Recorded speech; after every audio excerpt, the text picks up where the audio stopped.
after the conference if you would like to access them later. Now, I am pleased to introduce Tiffany Messner-Bass. Tiffany Messer-Bass is the Electronic Resources and Systems Librarian at Lenoir-Rhyne University. Over the past decade, she has worked in public libraries, K-12 schools, and higher education, supporting learners of all ages as they navigate an increasingly complex information landscape. With a background in rhetoric, literature, and library science, her work centers on the intersection of technology, access, and civic life. She has taught, okay, It's okay. yeah. She has taught writing and media courses, led community programming, and delivered technology training to educators and librarians. Her current work focuses on ethical information practices, emerging technologies, and equitable access, with particular interest in helping communities navigate artificial intelligence and digital misinformation. And I'll turn it over to you, Tiffany. All right.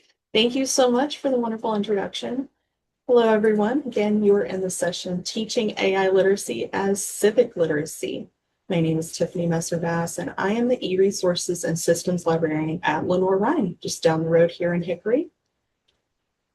So just a little bit about me. I got my Master of Library Science at East Carolina University. I received my Education Specialist degree in Adult Education from Appalachian State. And then I decided that I needed to go study abroad during a pandemic and got my Master of Comparative Literature in England at the University of Kent. Currently, I am working on my doctoral degree in higher education from Loyola University, Chicago, and I'll be done someday. Now, I can be a bit of a talker, so go ahead and save my email, tiffany.messer-bass@lr.edu, just in case I go over time. I'm going to do my best not to, or I'm not able to get to your question. I am open and I welcome you to follow up with me with any questions after the presentation. So without further ado, we will go ahead and get started. We've got 4 learning outcomes today. Number 1, becoming AI literate. If you're not already, we're a smart group, so I wouldn't doubt it. Number 2, understanding algorithms. And there, we're not only going to be able to understand algorithms, but be able to take that back to our students, our patrons, whatever library that you're in, be able to relay that information in a simple way. We're going to start creating your AI literacy toolkit. You don't have to have the whole thing today. I'm just going to give you some ideas for what you could put in your literacy toolkit.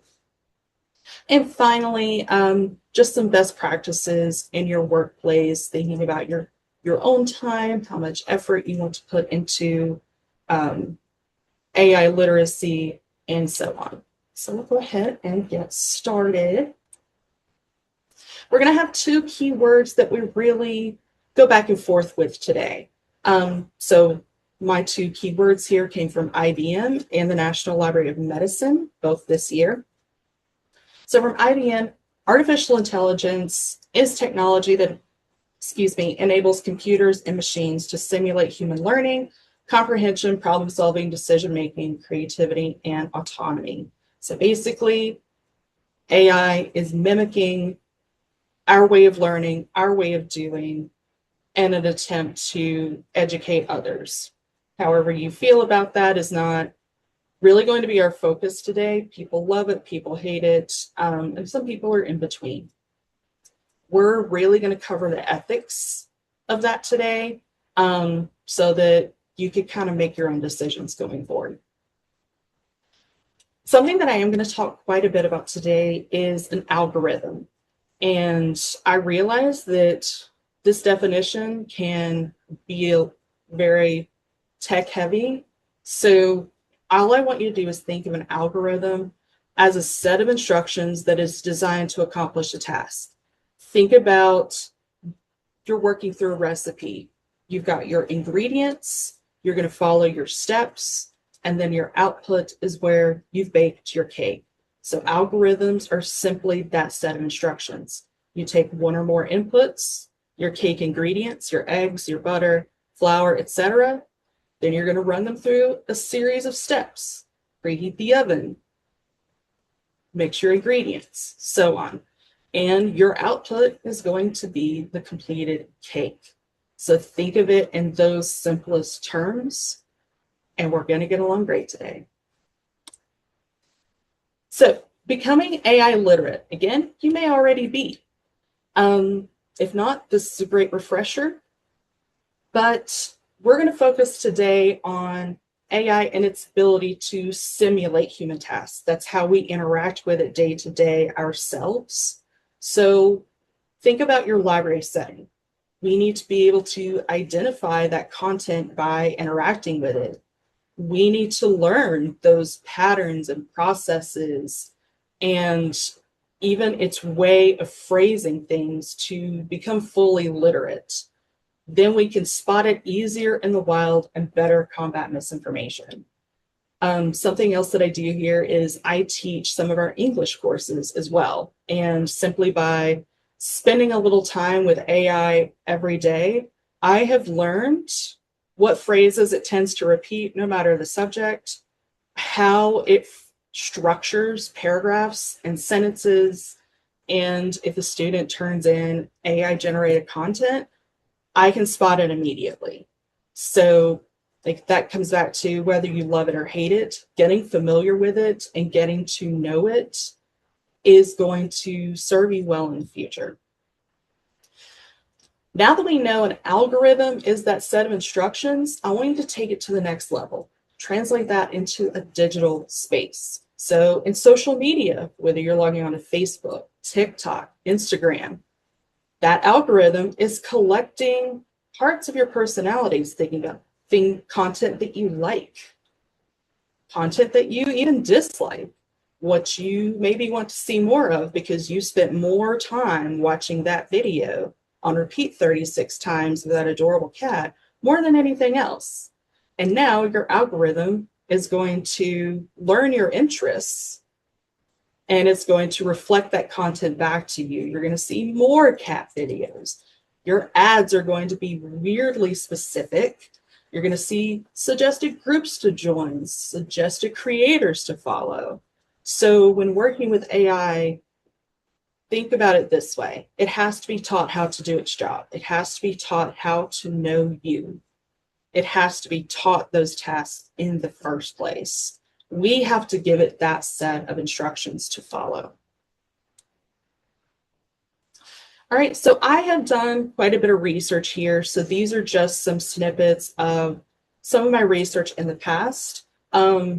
On this page, these are all 2025 sources. So the World Economic Forum produced a report projecting that AI will create 170 million jobs in the next decade. When we think about why it's important, this alone tells us that we're moving into a new era of the digital age, and it's going to be important that we adapt. A book that I read, it came out in July 2025, Teaching AI Literacy Across the Curriculum. The authors indicate that educators will be the ones leading the way in teaching AI ethics and concepts and real-world applications. Educators, librarians are educators. We all are, does not matter our setting. We are most certainly educators and facilitators, you name it. Something interesting that I found from Columbia University Teachers College, this was a block quote that I pulled. Teachers are central to AI literacy, but often lack training and resources. Where do you think we're going to come in as information professionals?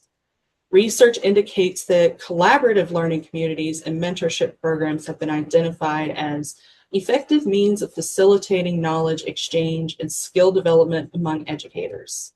That's where we inevitably come in, and that's where we are already coming in.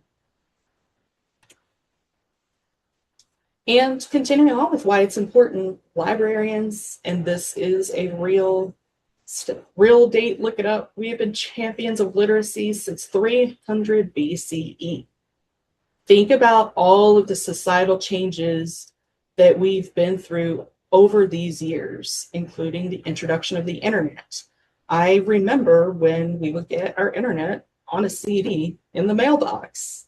And that was the new age when the internet became accessible in every home. And what do people say? Oh, libraries are going to be obsolete now. But we weren't. We just adapted with it. We adapted our spaces and how we meet our communities.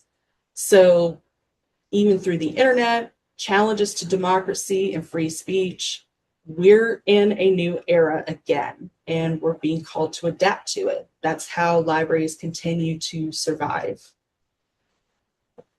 Colleges and universities, including mine, are already adopting AI literacy into their curriculums.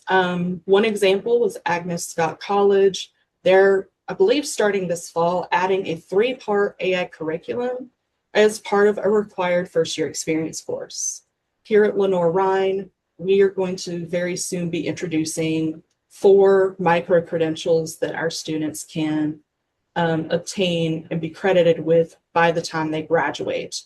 And one of those micro-credentials is AI. And we got to this point because we saw that, this World Economic Forum, and it's becoming increasingly a part of students' lives, but they're not necessarily literate in using AI. They need to better understand how to interpret misinformation, how to be able to do what I do, read an essay and be like, oh, that's AI. They need to be able to differentiate between AI and reality. So if we want to ensure that ethical and responsible use, it is on librarians to lead by example. AI is already part of public and academic policies globally.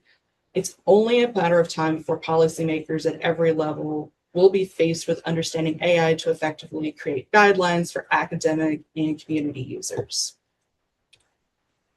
So, how do we become AI literate?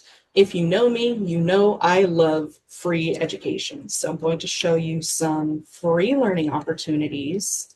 Khan Academy has a course called AI for Education.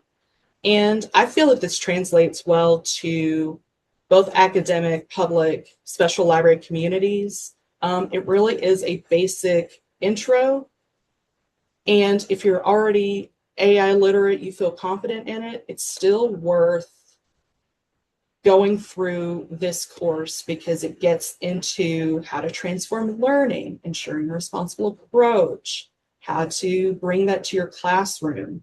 So this is very well one of my favorite sources that I like to recommend to anyone that's either looking to get started or add to what they currently know. Another option, IBM, if you did not know this before, has a ton of free learning and resources on many things. IBM Skills Build is definitely an overlooked and underrated resource. So I pulled their resources on artificial intelligence. So we have this for students. You can simply get started, learn the fundamentals. And then there are fun courses like build your own chatbots. That's something we as faculty like to do here. For example, we have one of my coworkers has a chatbot for her course called Study Bear, because Lenore-Rhine, we're the bears.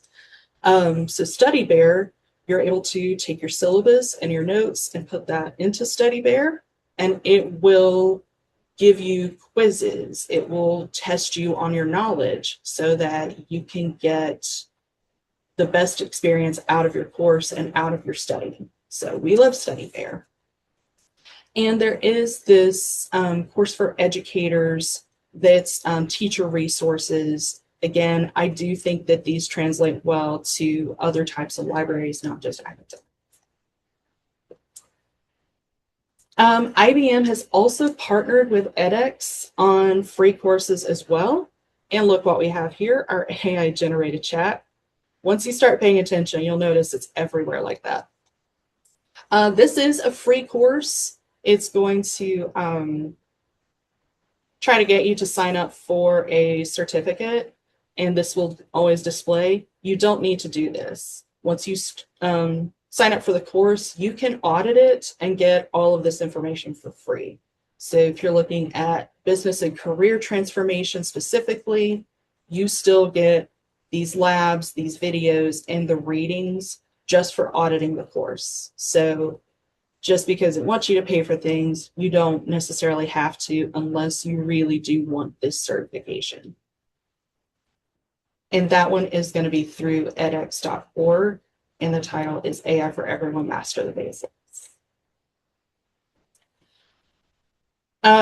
Google Career Certificates and AI training is also free and very valuable.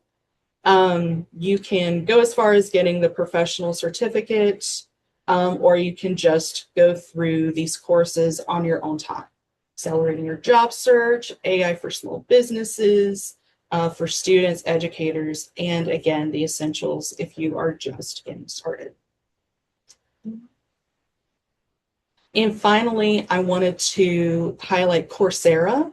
Coursera, you can join for free, and if you search free, you will get a lot of free courses. So I filtered by artificial intelligence, typed in free, and I got all of these opportunities. So you can do one as short as 2 hours, or you can do one that's 3 to 6 months, 1 to 4 weeks.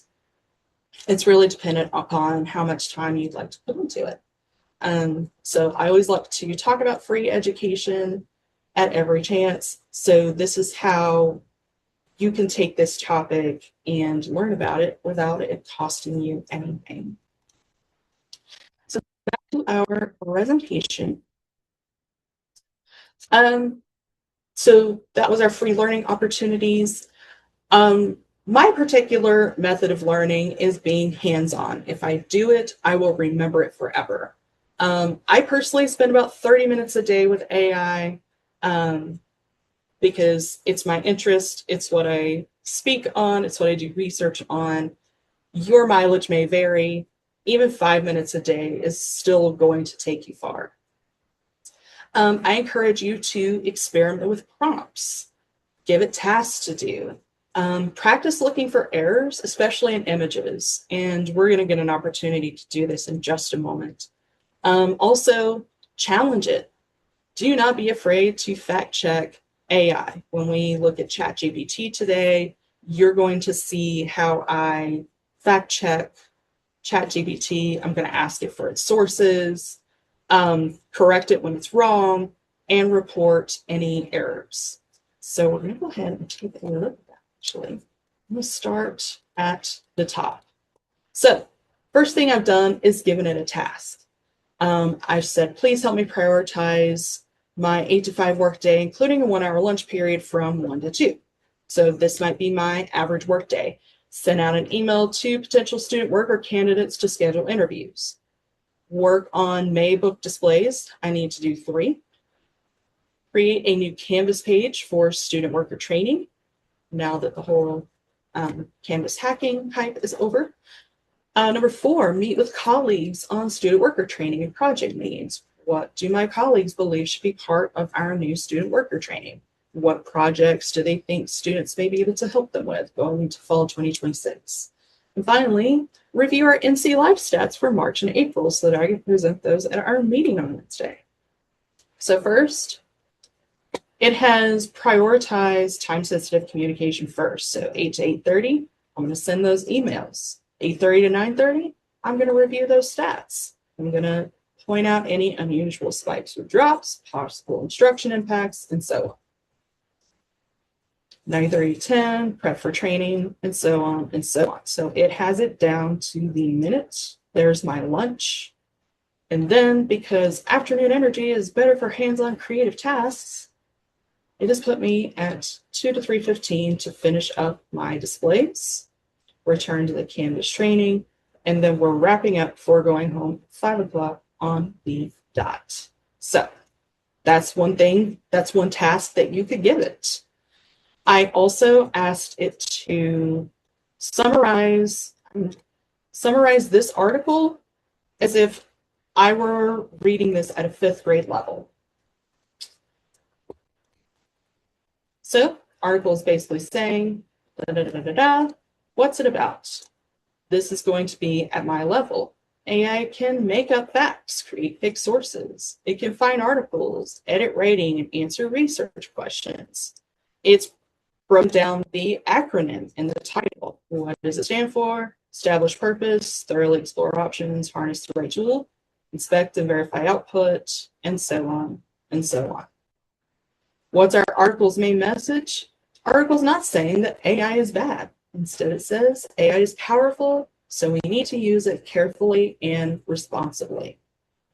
The authors believe AI can help researchers work faster, organize information better, improve writing, but it's on us to still use our critical thinking, fact check, make ethical decisions, and stay honest about what the AI did. So that is how it breaks it down to a lower level. If I encourage this even with my freshman and sophomore students, if they're in my AI literacy and ethics information session, I'm going to say, well, you already know that you're comfortable at reading 5th grade level.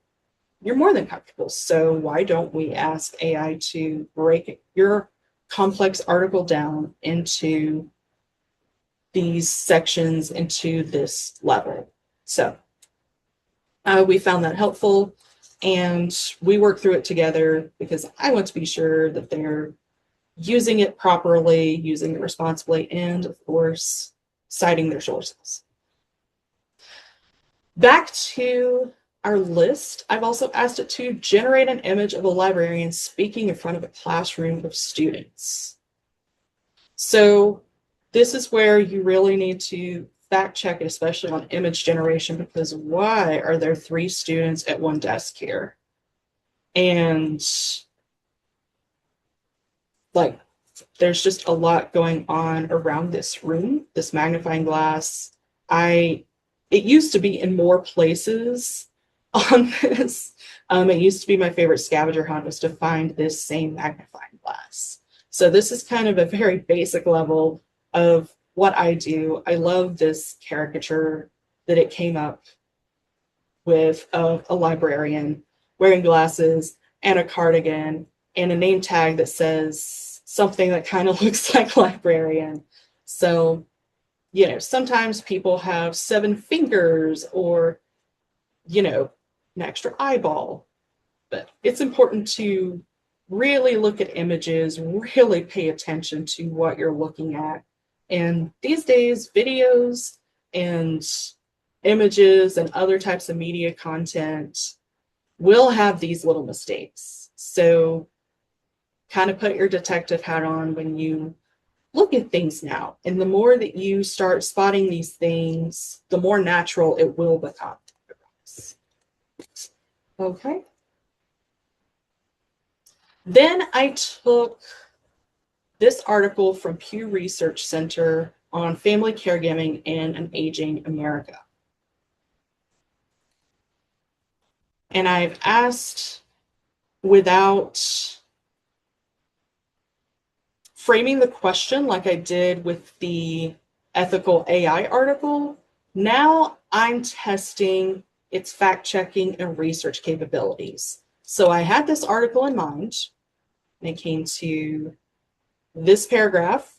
What we found is that the caregiving burden increases as aging family members get to be 75 and older. So I crafted my question around that. When does the burden of caregiving increase for those with elderly parents? And I was very surprised to find that it does cite Pew Research Center. It does cite I think this was a blog. I can't remember. We'll get to it in a moment. So a lot of the information does stay the same within this particular context. Even the graph is accurate. I was very happy with this. However, I didn't love some of these sources because if I want to take this to my students, I want them to be scholarly sources. So I said, please cite your sources. We got Pew Research Center, we got NIH.gov, we got parents again. And so I said, oh, and CDC, love that one too. And so I said, please only use scholarly sources. Pew Research and NIH are fine to keep. So now we've kept Pew Research Center, and we've gotten some journal articles, one from 1999, Research in the Gerontologist, National Institute on Aging, and this 1980 article. So I'm still not entirely happy with that. I want information within the past 5 years. So at this point, ChatGPT went back to the past 5 years and found a study from 2022, 2024. So these are dates and sources that are more in line for what I want to relay to others. So, we've got our Taylor and Francis, that's great. Science Direct, that's great. This one, I'm not familiar with that one, so I would probably call it out on that one, but I've only got 8 minutes. Heart.org, one of my favorites, and of course, National Institute on Aging, and so on. So, finally, learn to properly cite AI. So if I am citing AI, I want you all to know that Purdue University has how to cite AI generated content. So you can use APA. Your reference is going to be OpenAI, which is what I'm using for this example, ChatGPT, your version, language model, and so on. Same with MLA, Chicago, and IEE. IEE specifically wants you to put it in the acknowledgement section. So please share this out, please use it. And this is another site that's really good about AI and ethics, prompt design, and so on. I wish I had more time to get into that with you, or we would really have a 3-day conference, unfortunately. All right. And another great source, oh, I'm not there yet. As you're using this, be mindful of your data privacy. So remember, what you're putting into AI is what you're getting out. So it's one thing if you're clicking on a cat video and you're getting more cat videos, but when you're submitting information like where you work, what your birthday is, where you live, remember that your data, even if your social media, your choice AI says that your data privacy is protected, just like we learned with the Canvas hack last week, be really careful what you're putting out online and think about what you don't want other people to have. As you are teaching others, remember to educate before punishing, especially with students. This could be their first time using it. Maybe they just didn't know how to cite it. So be kind and follow the rule of thumb. If you yourself would not hide it from someone, don't do it. That's what I tell my students. If you would not copy and paste that entire AI section into a paper and you wouldn't tell me about it, don't do it. All right, I'm going to gloss over this for the sake of time.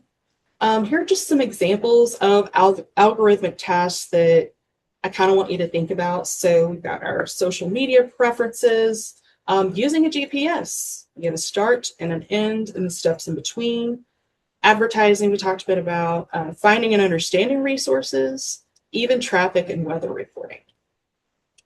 So really quickly, where have you used an algorithm or been a part of an algorithm? I'll give you guys about a minute. You can join at menti.com, use code 44144812 or scan the QR code. Let's see.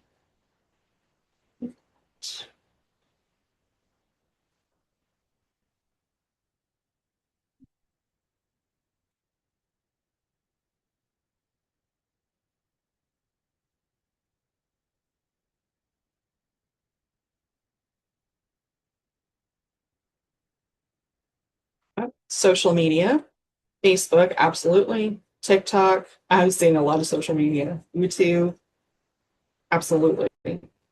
More YouTube. Apple Maps, that's a good one. Google searches, 100%. Spotify, Pinterest, Reddit. I love these. Thank you. Google, TikTok, Yelp. Yelp is absolutely good. Okay. Ads. Ads all day long. All right. Thank you, folks. We'll get a couple more minutes here, so I'm going to cut it a little short, but thank you for your feedback. Oh, Etsy's another good one. Thank you all. Okay. So, um, other tasks that are algorithms that you may be unaware of: following a recipe, tying your shoes, traveling to work, and searching for a book using a directory, the things that we do daily. So why are algorithms part of civic literacy? We meet our users where they are. We can use easy to understand examples of an algorithm like we've done today. We're able to scaffold that beginner knowledge and build that from technical jargon to, hey, who you vote for is part of your algorithm. And just remember, we're helping all ages, all skill levels. It can be overwhelming, so be patient. If your patron walks in and leaves with more knowledge than they came in with, you've been successful. Practice with those prompts that we looked at or other tasks. Feel free to challenge your AI and just check your understanding by allowing patrons to explore on their own. So your AI literacy toolkit, ask yourself some questions before you get started. What's your own comfort level? Who's your audience? What ages are you working with? Are you working with people one-on-one, or is it more group settings?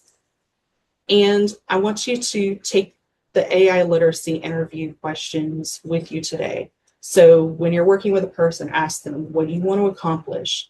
How much do you think you know about AI already? How do you want me to help? How much do you want me to help? And why do you want to use AI for this task? Once you get through these questions, think of it as kind of a reference interview. You're going to have a better idea of how to help this person, what exactly they're looking for. I've included here some necessary pieces of your toolkit: your institution's ethics guide, and what rules do you believe people should follow. Detection, so start with being AI literate, use your resources. I recommend Pew Research Center and this research guide from Vanderbilt. It's called the AI Literacy Toolkit, Lesson Plans, and Presentation Slides. This can help with your library instruction sessions. And create engaging learning tools, play games, do hands-on practice, and so on. And remember how you learned. I said at the beginning, I'm a hands-on learner. That's my shut up alarm. I'll go as quick as I can. So small steps build a better foundation than jumping into those complex materials. Replicate that reference interview that we saw here. And if you need help with questions, come back to that reference interview as you're crafting your own. I'm going to skip our last Menti, but just some questions to ask yourself for workplace practice. What's my comfort level? Am I capable of teaching this person this? How much time do I have to explore this? What's my teaching style? And remember, I'm hands-on. My students are putting their hands on it. They're practicing with it. What does the patron want to accomplish? And when is it important in my workday? Is it simply working with other people? Is it organizing your tasks? How is it important to you and your needs? This is just a recap. This is going to be posted online, so you can feel free to come back to this. But most importantly, don't be afraid to fail in anything you do. Failure is also a learning opportunity. It's just another step on the way to success. Whew, I did it.